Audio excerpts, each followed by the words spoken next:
নবীদের বৈশিষ্ট্য হচ্ছে নবীরা যেখানে মারা যায় ওখানেই কবর দিতে হয়। জানেন এটা?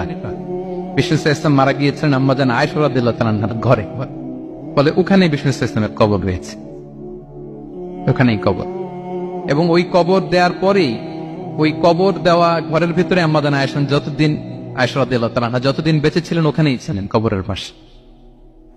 এরপর বাবা মারা গেলেন আবু বকর, বিষ্ণু ইসলামের পাশে কবর দেয়া হলো, বাবা আর স্বামীর পাশেই থাকলেন।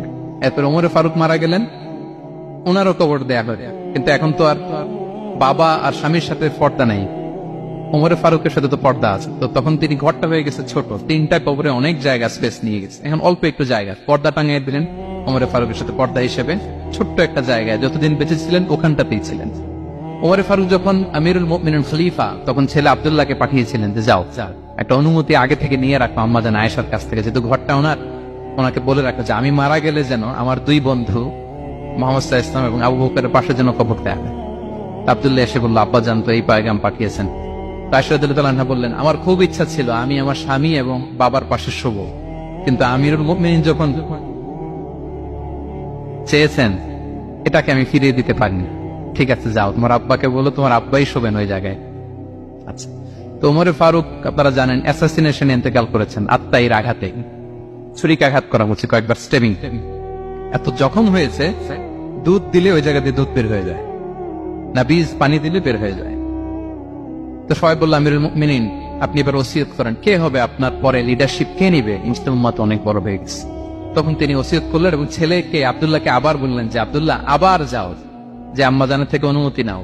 বলতেছে অনুমতি না নিলাম আর অনেক আগে, উনি তো বলছে আপনি মারা গেলে ওখানেই শোবেন। বলতেছে না, তখন আমি আমিরুল মুমিনিন ছিলাম, এখন তো কিছুক্ষণ পরেই মারা যাবে, এমনও হতে পারে আমার ভয়ে বা লজ্জায় তখন অনুমতি দিচ্ছে, এখন আর দিবেন, আবার যাও। আবার গেল, আয়েশা রাদিয়াল্লাহু তাআলা আনহা বললেন না, এখন আমি আগের কথার উপরে আছে, তোমার আব্বাই সেখানে শোক। সুবহানাল্লাহ। ওমরে ফারুক ওখানে শুলেন, তখন তিনি পর্দা আরম্ভ করলেন আম্মাজান আয়েশা। তাহলে রাসূল সাল্লাল্লাহু আলাইহি ওয়াসাল্লামের কবরটা হচ্ছে আম্মাজান আয়েশা রাদিয়াল্লাহু তাআলা আনহার ঘরের ভেতরেই। আপনারা মসজিদে নববী যারা ভিজিট করেছেন তারা জানেন যে আপনারা যখন কিবলামুখী হয়ে নামাজ পড়েন, বাম দিকে বিষ্ণু ইসলামের কবর, সেখানে রাসূল সাল্লাল্লাহু আলাইহি ওয়াসাল্লামের পাশে আবু বকর এবং ওমরে ফারুক রাদিয়াল্লাহু তাআলা আনহুমা শুয়ে আছেন।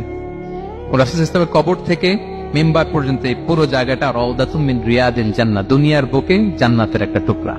বিষ্ণু সাল্লাল্লাহু আলাইহি ওয়াসাল্লাম ইন্তেকালের আগে ওনাকে অপশন দেয়া হয়েছে, নবী আপনি চাইলে থেকে যেতে পারেন আজীবন, আর চাইলে আমার কাছে চলে আসতে পারেন, এই হ্যাভ অপশন।